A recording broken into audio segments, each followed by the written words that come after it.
Hello and welcome to Camp Xtras.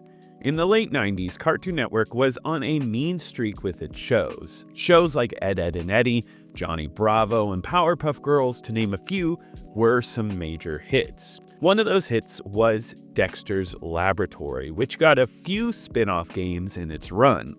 One of those was Dexters Laboratory Deesaster Strikes. I played through it recently, and let me give you some history and lasting impact. All footage was emulated, but I did play on a Game Boy SP as well, as I can show you here. And let's go ahead and hop into this one.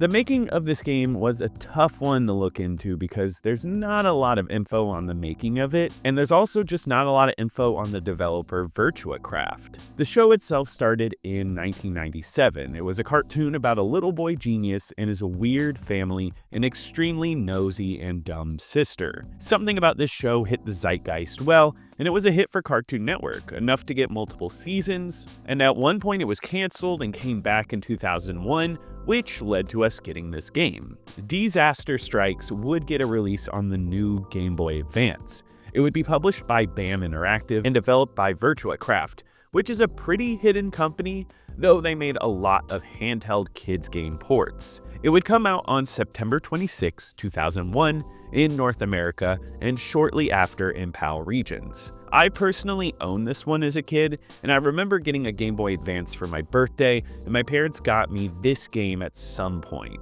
I honestly hardly remember liking it, and it never was a major part of my game rotation then, but something has made it stick in my mind all these years later, so it's time to give it a look again. I played through it recently, and let me tell you my thoughts on it, starting with the plot and gameplay.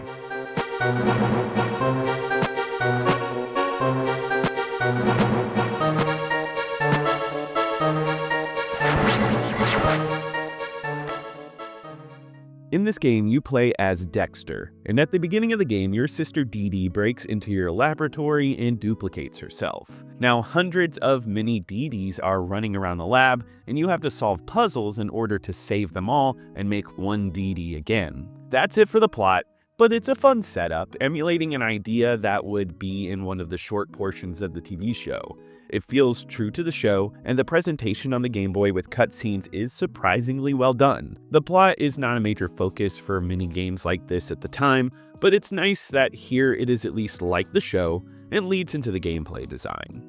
Deesaster Strikes is played from a top-down perspective and has an interesting gameplay design that does something a little different.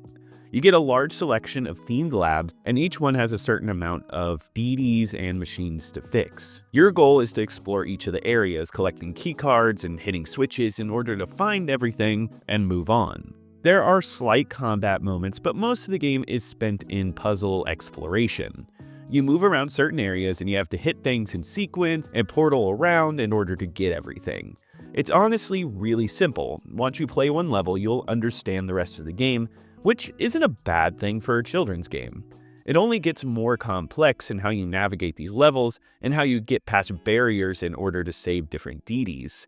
To be honest with you, I kind of enjoy it as a simple game.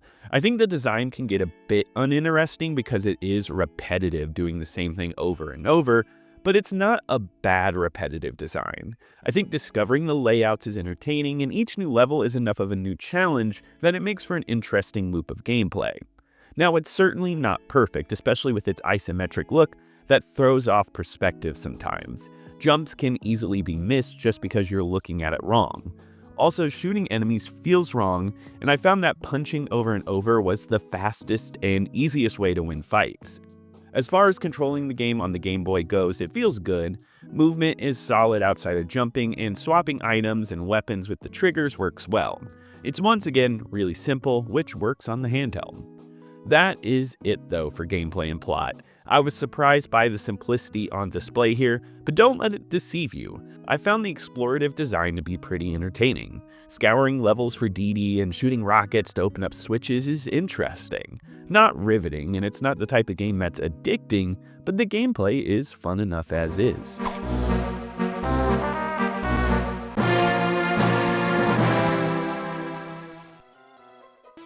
If there's one major pain point of this game, it's the music. There's not many songs in this game, and the ones that are here are short loops and they're ear grating. They have a fun cartoony style, but it's like listening to a cartoon theme song over and over, and it's brutal. If I heard a family member playing this on their Game Boy Advance for hours, I'd honestly tell them to turn it down. Throw in some sound effect work, which is even more repetitive. Dexter's punches and noises are the same noises over and over. Dee Dee says the same things whenever she's sent off to the assembly machine. Though it is an impressive use of voice on the Game Boy, I'd say the sound overall is very rough. Visually though, the game is very clean, and it has a close-up isometric style, and the detail on the pixels is great. It has strong black lines that evoke the look of the cartoon. I do think that each environment seems to be a similar riff on each other, with checkerboard floors with only slight theming, like maybe having a plane there or some plants scattered around. Though I don't think that's too bad. I understand that it's all in the lab, so it should have a similar aesthetic, but I guess I would have liked maybe a little more variety. It's a sleek-looking Game Boy game. I think the biggest issue is that the isometric look can affect some of the jumps, so visuals do affect the gameplay.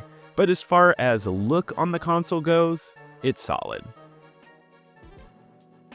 Dexters Laboratory Deesaster Strikes is a fun kids game for the Game Boy. Though the action of the gameplay isn't riveting, it does give something that I've never really played before. A solid puzzle exploration game with some clean graphics. I think exploring with the volume down leads to a good time. So if you want something simple, I don't think this game is bad, but know that there are a good amount of issues here. As far as critical appraisal goes, this game holds a 65 out of 100 on Metacritic. IGN would give it a 6.5, saying they wish there was more. Nintendo Power would give it an 8, saying that it was delightful. Other than that though, there's not a lot of outlets that reviewed it, and it released selling pretty well. It sold around 400,000 copies according to VG charts. Though nowadays, I don't know the legacy of this one too well, and I can't tell if it's well remembered outside of Backlogged, where this user aggregate website has it at an extremely low 1.8 out of 5 with 65 plays. And I realize now that I might be a lot lighter on this game than most, with many in the reviews claiming it to be boring and a mess. So even with that negative legacy, at least the show continues on as a favorite for many. But that does wrap it up for today. If you enjoyed this video, please subscribe and comment below. Be sure to check out my main channel, Camp Xbox, and I'll see you here next time at Camp Xtras.